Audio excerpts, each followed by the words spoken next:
Oh, the vision of the Knob Nostra R8 School District is to equip students with the ability to be innovative, confident, responsible, fulfilled members of a global community. Along with this responsibility then comes the responsibility to monitor students' academic progress and achievement in the areas of math and communication arts. Today we're going to go through two assessments that students have taken since the beginning of the year. The first is the STAR Reading Assessment, and the second is the Study Island Communication Arts and Math Benchmarks. First with STAR. If you notice, there are four groups on this chart. When we talk about STAR, we're talking about students' ability to read at grade level or above. And so when we look, we see K&E is our orange line, and we see some progress from the beginning of the year till now. Whiteman is the red line. Again, we're seeing progress. SPED, we've seen quite a bit of growth. And then we have one area, which is our Title I students, where that growth has come down just a little bit. So we don't have as many students scoring on grade level or above as we had at the beginning of the school year. Again, we'll show third grade, which also takes the STAR. We have added the purple line at the top for our gifted students. With our gifted students, we would like those students to be above grade level or all proficient, and so that 100% is a score that we would like to maintain through all of their benchmarks. You can see that most areas are growing. The only area that did go down a little bit was our second quarter scores for Title I reading. For fourth grade, we are seeing incremental increases in all areas, and that gifted is maintaining at 100% of our students being at or above proficiency. With fifth grade, we do see a little bit different. We are now down to three categories. When you look, the orange line is the middle school, the red line is SPED, and the blue line is gifted. And so we did see gifted raise from about an 80% at the beginning of the year to 100% of our students being proficient or on grade level and or above reading grade level. Whereas our overall fifth grade went down slightly, and our gifted did go down as well.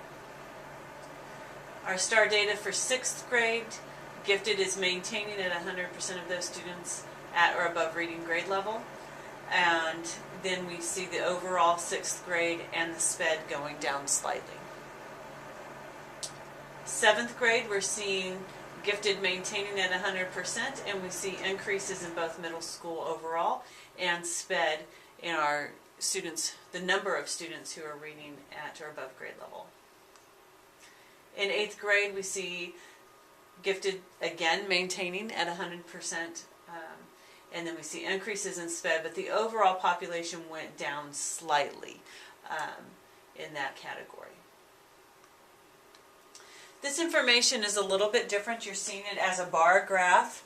This bar graph then demonstrates the number of students who are scoring post-high school on the STAR assessment. This is, of course, important to monitor since we have students who, once they reach post-high school, it's difficult to measure the growth of that student academically in reading. So when you look, you'll notice that first through fourth grade, we have no students scoring post-high school. However, with the second quarter STAR test, we did have a student who scored post-high school. Sixth grade has about 4 who are continuously scoring at that post-high school level. Seventh grade increased the number of students scoring post-high school, and eighth grade dropped 1 student. The next few slides are going to go through the Study Island data. The Study Island data is a little bit different than the STAR data in that we're not looking for that student to be on grade level and growing, or even to be looking at how they're changing in their reading. This is more, the ComArts includes reading, it includes writing, and it is their benchmark for the end of the year. So the standards that are on that assessment are the ones that students are trying to attain by the end of that school year for third grade, fourth grade, and so on. When we look at our Study Island data, we have K&E, Whiteman, SPED, Title I, and the gifted, and I apologize that the gifted label is not showing up. You'll notice that benchmark 1 is in orange, benchmark 2 is in this red color. All of the areas have grown with the exception of gifted. And gifted did go down slightly from benchmark 1 to benchmark 2 with the number of students who were already scoring proficient on that assessment. And what we have found is that when our students are scoring proficient on the study island benchmarks, then that's a good indicator for how they will do on our math assessments. For math, you'll notice that in all three categories, we have K&E, Whiteman, and SPED growing, and then gifted stayed the same, so 100% proficient or advanced on that assessment. Study Island for 4th grade, quite a bit of growth in the 4th grade group in communication arts across all levels, and gifted maintaining at 100% above that proficiency or advanced target. But if you'll notice, we already have great numbers of our 4th grade students scoring proficient or advanced. And so that's very positive, with about 81% at K&E of our 4th graders already in that proficiency target range, and at Whiteman right around 91%. So that's a very high group, and there's good growth going on in that as well. In our 4th grade math, you'll notice that at K&E, SPED, and our gifted groups did grow. Quite a bit of growth in the gifted group, that from 50% to 100% went and met that proficiency target already. At Whiteman, we did have just a small 3-4% decrease, so it was probably one student who scored proficient or advanced on the first benchmark and did not score that way on the second one. Study Island for 5th grade, we see some incremental growth overall in our 5th grade and in our SPED, and our gifted did maintain in communication arts. In math, we're seeing growth quite a bit in all areas, and the gifted maintained. Our Study Island data for 6th grade, we're seeing declines in our overall 6th grade and in our SPED by about 12% roughly for communication arts. Gifted did stay the same. In math, we saw a slight decrease for the overall 6th grade. SPED students, we don't have any SPED students at this point who are scoring proficient or advanced. And again, this is a benchmark toward the end of the year, so that's where we want them to be by the end of the school year.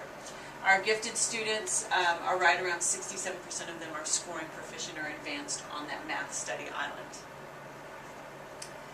For 7th grade, we're seeing growth in the group overall, and gifted maintaining in communication arts. There was some decrease in our SPED students and the number of them scoring proficient or advanced on benchmark 2. In math, we see a slight growth in 7th grade overall. Again, no students were proficient in our SPED group, and then we did see gifted increasing so that more of our gifted students are scoring proficient or advanced. For our 8th grade group, what we see is that overall, across the categories in communication arts, there is a decline, and that decline's about 12%.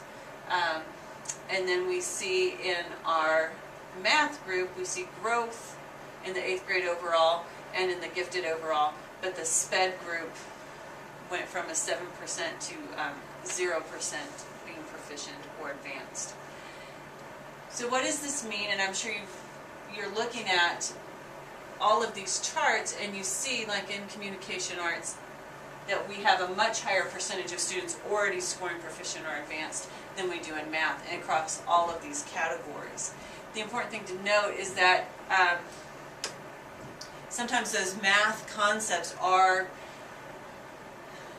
being added throughout the year, so that could be the reason why we don't have as many scoring in that proficiency target range already, whereas some of the students are able to use their critical thinking abilities and their high reading levels to help them through that comm arts assessment. So how do we respond to this data? First of all, we're going to meet with our teachers, and those teachers who are in those areas, to talk about what's going on. Are we implementing those instructional programs, and do they need some support in that area? What are our RTI options for those students? Is there a reason? Do we need to move them into a different RTI group to really better serve their needs?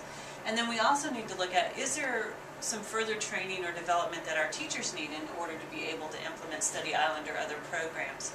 We have several new teachers in the district this year, and that certainly is a learning curve for them to learn a new technology as well as for the students. And we want to make sure that we are supporting our teachers. We're going to review our assessments. You know, we want to look at the schedule or the timing of those assessments. Many of these benchmarks were taken the week before Christmas, or in some cases the STAR and the Study Island assessment were taken the same week. So we need to look at that timing sequence to ensure that we are allowing students the opportunities to do their best on these assessments. And then finally, we want to look at our practices to make sure that we are encouraging students to high performance on all assessments all the time.